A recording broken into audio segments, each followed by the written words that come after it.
პირდაპირ ეთერში სტუმართან ერთად დავბრუნდით ჩვენი სტუმარი გახლავთ დიდი დიღმის წმინდა 100,000 მოწამის ტაძრის მღვდელი ირაკლი დუმბაძე. დაგლოცეთ მამაო. მეთქმა დაგლოცოთ, გილოცავთ დღევანდელ დღეს. დიდი მადლობა ჩვენც ასევე გილოცავთ. მამაო, სანამ წმინდა ილარიონ ქართველის ცხოვრებისა და მოღვაწეობის შესახებ დეტალურად ვისაუბრებდეთ და მის ცხოვრების მნიშვნელოვან ეპიზოდებს გავიხსენებდეთ, იქნებ თავდაპირველად გითხრათ სად დაიბადა, როდის დაიბადა და ვის ოჯახში აღიზარდა წმინდა ილარიონ. დიახ. როგორც მისი ისტორიიდან არის ცნობილი, წმინდა ილარიონ ქართველი 18 საუკუნის ბოლოს 1774 წელს დაიბადა. ეს იყო იმერეთში, შორაპნის მაზრა იყო და ლოსიათხევი იყო ესეთი სოფელი. და იმ სოფელში დაიბადა, როგორც თვითონ გადმოგცემენ, ძალიან დიდებული აზნაურთა ჩამომავალთა ოჯახში ეს იყო. მამამისი ერქვა მარიამის და ხახულის ოჯახში. ყანჩაველები იყვნენ გვარად. და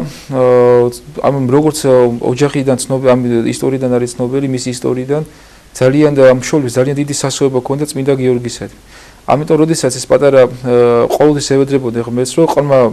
მიეცათ მასთვის, ბიჭი მიეცათ და მიეცა ღმერთს და ამ წმინდა გიორგის მეუღლეები ცადიდებელად უფლის ტაძარში აღზრდიდნენ. ცნობილი არის, რომ ილარიონ ქართველი მართლაც ბიჭი მიემადლებათ, მაგრამ იესეს დაარქმევენ სახელად. და ილარიონ ქართველის ბიძა ამ პერიოდში იყო ტაბაკინის მონასტრის ბერდიაკონი სტეფანე, რომელიც მეუდაბნოე ცხოვრებით ცხოვრობდა. სადაც როდესაც ილარიონ ქართველის ცხოვრებას ყვებიან აუცილებლად ამახვილებენ ყურადღება სტეფანის პიროვნებაზეც, იმიტომ რომ ძალიან გამორჩეული პიროვნება ყოფილა. მეუდაბნოე მამა ყოფილა და რო კითხულობ სადღაც მის ცხოვრებას ადამიანი გაუგდება, რამდენად დიდი მოღვაწეები ყოლია ჩვენ თითოეულ ჩვენგანს და საქართველოს და ჩვენ ბევრი შესახებ არაფერი არ ვიცით. მოკლედ სტეფანე თავარდიაკვანი იყო ტაბაკინის მონასტრის. ის გარკვეულ პერიოდში მოინდომებს, რომ განმარტოვებული, ანუ მეუდაბნოე ცხოვრებით, განდეგილური ცხოვრებით ეცხოვრა და იმ პერიოდში მონასტრის წინამძღვარი ყოფილა გერმანია. ასევე გამოცდილი მოძღვარი, რომლის ლოცვითაცო წვიმა მოდიოდაო, სნეულები იკურნებოდენო და აი ამ გერმანე წინამძღვარმა აკურთხა ნელ-ნელა, რომ ის უდაბნოში გასულიყო. და მაგრამ ეს გამოცდა მოუწყეს ამ სტეფანეს 5 წლის განმავლობაში ის ერთი წელი თქვა მან ის კერიას აკეთებდა, თქვა ერთი წლის მერე მისეს დინებართვა რომ 2 დღე დარჩენილიყო და ისე იყო ამ ადამიანმა ეს ამ 5 წლიანმა გამოცდილებოდა შემდგომში როდესაც უდაბნოში დაიბრძა ძალიან დიდი ის ჭრეტელობის მადლი მიიღო და სურვილი გაუჩნდა რომ მასაც რომ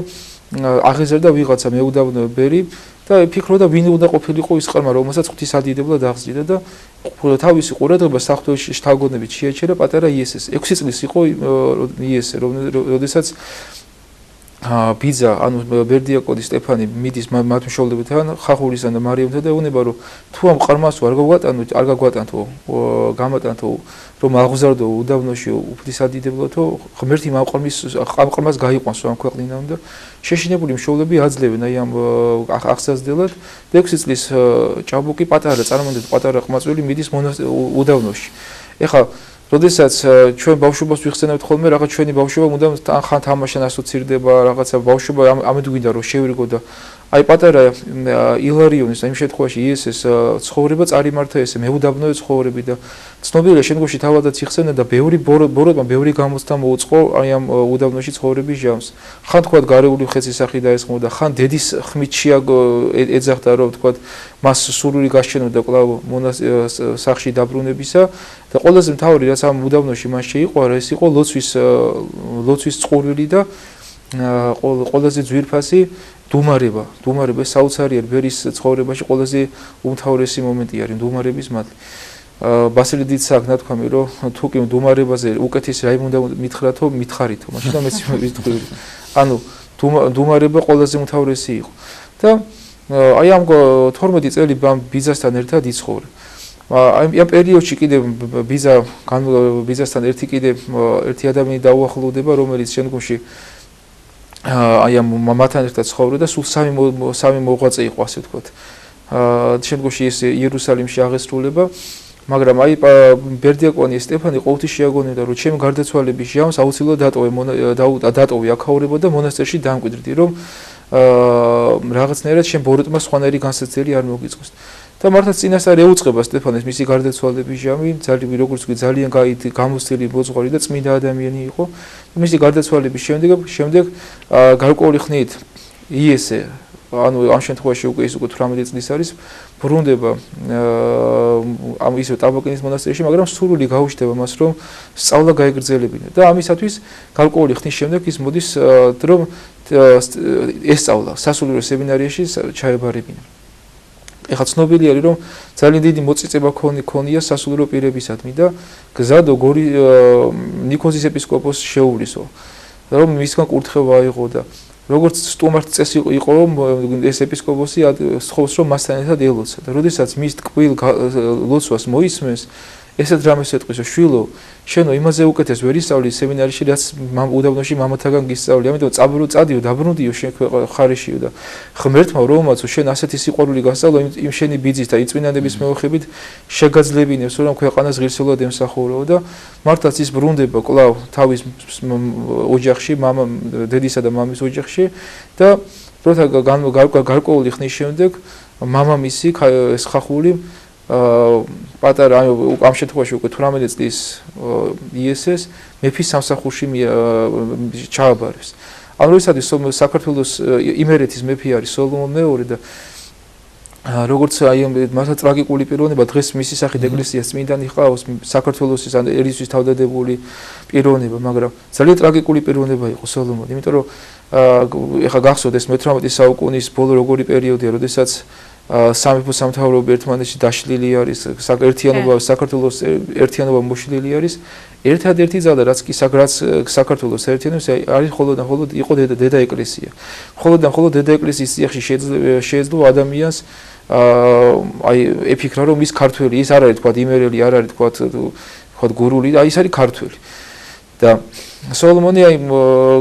განსაკუთრებულ ყურადღებას აქცევდა რა თქმა უნდა ეკლესიას, მაგრამ გარშემო ერთგული ადამიანები ძალიან ცოტანი ჰყავდა სოლომონ მეორის. ასე რომ მეფის სამსახურში ჩადგება, დროთა განმავლობაში ის უკვე უფრო დიდ თანამდებობასაც მიაღწევს და როდესაც მეფე ხედავს, რომ ესე იგი მას ძალიან დიდი სიყვარული აქვს ღვთისადმი, შეართვევინებს სულს და აკურთხებინებს ღვთლად, რომ მისი მოძღვარი ყოფილიყო. აი ეგ უკვე მღვდელი იესე უკვე წარმოგვიდგება როგორც თავდადებული, მეფისათვის თავდადებული ადამიანი. საერთოდ მინდა ეთმერების შემდგომში წინა მოვლენებს გავასწრო, როდესაც შემდგომში სოლომონ მეორეს მოუხდება, რამდენად მე მინდა ვთქვა, რომ რამდენად დიდებული იყო მეფისადმი მსახურება და რამდენად დიდ ყურადღებას აქცევდნენ საერთოდ ქართველები მეფისადმი ერთგულებას. როდესაც სოლომონი შემდგომში გაიქცევა თურქეთში და იქიდან სურს, რომ ის კვლავ დაბრუნდეს საქართველოში და ქართველებს ამზადებს, რომ რაღაცნაირად მისი მომხრე ადამიანები შემოკრიბოს, ერთ-ერთი მღვდელი ბესარიონი ერქვა სახელად, ქიოტიშვილი,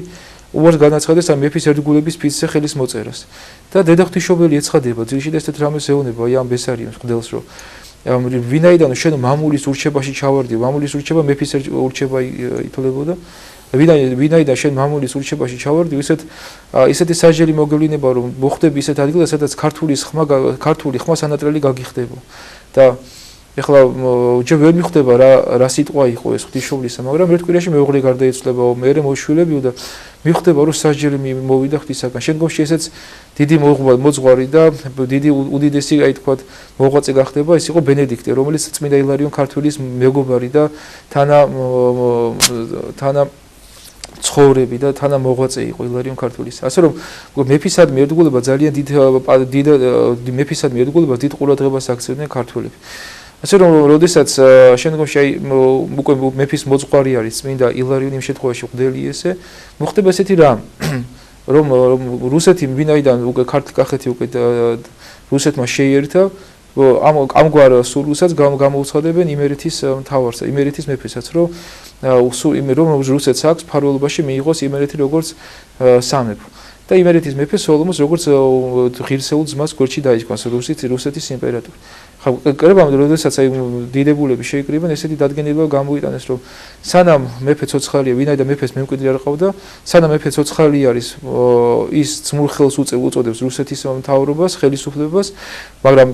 ამჯობინებს, რომ იყოს დამოუკიდებლად, მაგრამ გარდაცვალების შემდგომ მეფისა იმერეთშიც უნდა დამყარებულიყო რუსეთის რუსული კანონები. მაგრამ ეს ეხლა ცნობილი არის ისე ილარიონ ქართველის ცხოვრებიდან ეს შემდგომში ერთ-ერთმა რუსმა მონაზონმა ჩაიწერა ილარიონ ქართველის მონათხრობიდან რომ ესე იგი იყო ესეთი თავადი ზურაბ წერეთელი რომელსაც ვითომ ამჟღავნდა რომ მეფის ერთგული იყო სინამდვილეში მეფის მოღალატე და მისი ტახტის მიტაცება სურდაო და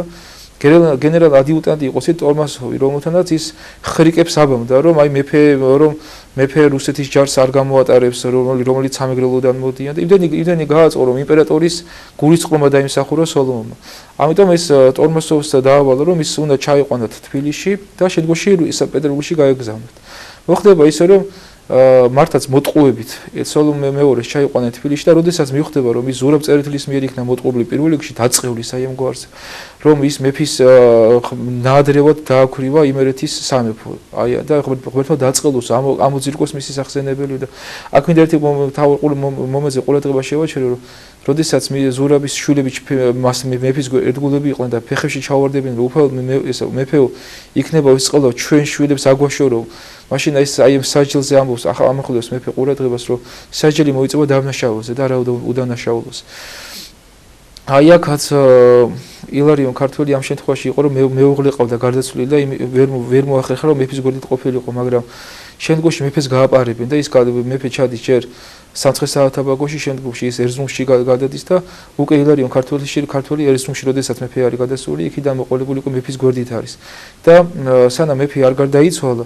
მეფეს არ მოშორები ილარიონ ქართველი ასე რომ შემდგომში მეფის გარდაცვალების შემდეგ როდესაც იცით რომ სოლომონ მეორე ტრაპიზონში გარდაიცვალა სამშობლოზე დარდით ნაადრევად ახალგაზრდა ასაკში და როდესაც უკვე ილარიონ ქართველი ხედავს რომ აზრი აღარ აქვს უკვე უცხო ქვეყანაში ყოფნას იმიტომ რომ რისთვისაც იყვნენ უცხოობაში ის მთავარი პიროვნება აღარ არის მეფე აღარ არის და ამიტომ თავად ჩაუდგება ესე იგი გარანტად იმისა რომ იმპერატორი არ დაშიდა და კვლავ დააბრუნებს საქართველოში და მართაც მისი ძალისხმებით იმპერატორმა პირიქით კი არ დასაჯა ეს მთავრები რომლებიც სოლომონის გვერდით იყვნენ არამედ მოწყალეთ მიუდგა ის კვლავ ის უფლებები აღუდგინა რაც თითოეულ თავადს ჰქონდა როდესაც ეხლა იცით რომ მარიამ დედოფალი სოლომონ მეორის მეუღლე უკვე პეტერბურგში ყავთ გადაყვანილი ვითომ პატივით მიიღეს მაგრამ სინამდვილეში ეს კარჩეტა ჩაკეტილი ცხოვრება იყო იმპერატორის ესეთი იყო რომ ვითომ ზმურად მიიღებდნენ მაგრამ ყველანაირი რეგალიებს მოაშორებდნენ და ფორმალური პატივისცემა და ფორმალური დიდება არავისთვის არ იყო მით უმეტეს სოლომონისთვის ეს მიუღებელი იყო იმიტომაც აღარ წავიდა ის პეტერბურგში მოკლედ მარიამი რო გაიგებს რომ მეფის მოძღვარი ეს კვლავ საქართველოში დაბრუნდა გამოსხოვს რომ ის პეტერბურგში ჩასულიყო და მისი მოძღვრობა გაეწია ეხლა ჩადის ილარიონ ქართველი პეტერბურგში და ხედავს აი საშინელ დამამძიმებელს გარემოებას რაც მეფის ხელისუფლების კარზე ხდებოდა აი რადიკალურად განსხვავებული სიტუაცია იყო იმიტომ რომ თუ კი ქართველი მეფე სოლომონ მეორე იხსენებს რომ ამბობდა რომ ჩვენი სუფრიდან მწირებიც პურდებოდნენ და იქაური ყურადღება ძირითადი ყურადღება გადატანილი იყო მხოლოდ გართობა დროს ტარებაზე და ამ შემთხვევაში რუსეთის იმპერატორი იყო ალექსანდრე პირველი და როდესაც ახლა დაინახავს რომ აი მართლა დიდებული პიროვნება იყო მართლა მიესე მღვდელი არა მარტო სულიერად გარეგნულადაც ლამაზი ადამიანი ყოფილა და გადაწყვეტს მის მღვდელმთავრობას იმიტომ რომ დაინახა რომ ბევრი გააკეთა მან რომ მშვიდობის ჩამოსაგდებად მეფისა და იმ თავადებს შორის თუნდაც და გადაწყვეტს რომ დედაქალაქის მღვდელმთავარი ყოფილიყო მაგრამ აიშორებს აი ამ რაღაცნაირად წმინდა ილარიონ ქართველი აი ამ პატივს მაგრამ ყველაზე მთავარი რაზეც მას გული წყდებოდა ეს იყო რომ თვითონ დედოფალი ვეღარ ცხოვრობდა ისეთი ცხოვრების წესით რაც მას იმერეთში ქონდა თქვა 4 შაბათ პარასკევის მარხვა საერთოდ აღარ იცოდა მიუხედავად იმისა რომ მეფე ეს მოძღვარი ყოველთვის შეაგონებდა რომ ეს მარხვა აუცილებელია ის ცხოვრების წესი რაც მას აქ ქონდა ეს უნდა გაეგრძელებინა მაგრამ დედოფალი ყურადღებას აღარ აქცევდა და გარდა ამისა ამ ყველაფერს დაემატა თვითონაც ამჩნევდა რომ თუ კი აქ რაღაც მოზომილი ცხოვრება ცხოვრობდა უკვე რაღაც მიეჩვია ღვინის დალევას ყველაზე მთავარი საშიშროება რაც ილარიონ ქართველმა იყო რუსეთში ცხოვრების აი ამ იმპერატორის კარზე ცხოვრების დროს იგრძნო ეს იყო აი ამ ვნებამორეულ ქალთა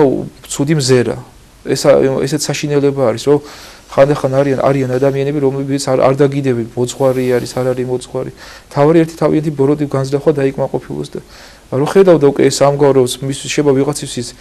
სტუნების ძალიან დიდი ალბათობა იყო, გადაწყვეტს რომ ფარულად დაეტოვებინა ეს რუსეთის საიმპერატორო ეს კარი. მაგრამ როდესაც დედოფალს თხოვდა რომ გაეგზავნა, იმ დედოფალი ყოველთვის უარით ისტუმრებდა. გაეგზავნა სად უშუალოდ თქვა ან წმინდა მიწაზე ან საქართველოში. დედოფალი ყოველთვის უარით ისტუმრებდა რომ შენ აქ უჭირდები და ბოლო-ბოლო ისე გააკეთებს რომ გაპაროს გადაწყვეტს და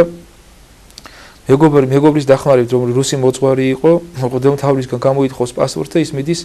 ოდესაში, ოდესიდან კიდე ის გადადის კონსტანტინოპოლში. კონსტანტინოპოლის და ჩადის წმინდა მიწაზე. და როდესაც ახლა გამოიკითხავენ მისგან რომ ის უბრალოდ მღვდელი არის და წამოსული არის წელობაში აღდგომის დღესასწაულამდე მოიწყენო კონსტანტინოპოლის იერუსალიმის პატრიარქი ეუბნება და ამიტომ გირჩევა აქვე ათონზე გამოიზამთრო და როგორც წირი ის მიდის ათონის წმინდა მთაზე. ახლა და ყველა საერთოდ თავის ღრუბლობაზე არაფერს არ ამბობს. და პირველი მონასტერი რომელშიც ის გაჩერდება ის იყო ივერონის მონასტერი და ქართულთა მონასტერი ივერონის მონასტერი, მაგრამ ცნობილია რომ ძალიან დიდ ყურადღებას არ მიაქცევენ აი წმინდა ილარიონ ქართულს. და მესამე და იქაური წესი ესეთია რომ სამი დღე მონასტერში აჩერებენ სტუმარს, სამი დღის მერე მას ევალება რომ თქვა თუ სამუდამო დარჩენა არ უნდა ან საერთოდ წავიდეს ან ბოლო-ბოლო იღუმეს განუცხადოს თავის სურვილი რომ მას სურს მონასტერში დარჩენა. დაინახავს რომ ვიღაცა სტუმრები, ასევე სტუმრები, რომლებიც მასთან ერთად იყვნენ ჩამოსულები, მიდიან სხვა მონასტერში დღესასწაულზე და ანუ დიონისეს მონასტერში დღესასწაულის დასასრულებლად. ამ შემთხვევაში ეს იყო წმინდა იონე ნათლისმცემლის თავის კვეთის დღე. და როდესაც დიონისეს მონასტერში მივლენ წინა დღეს, ანუ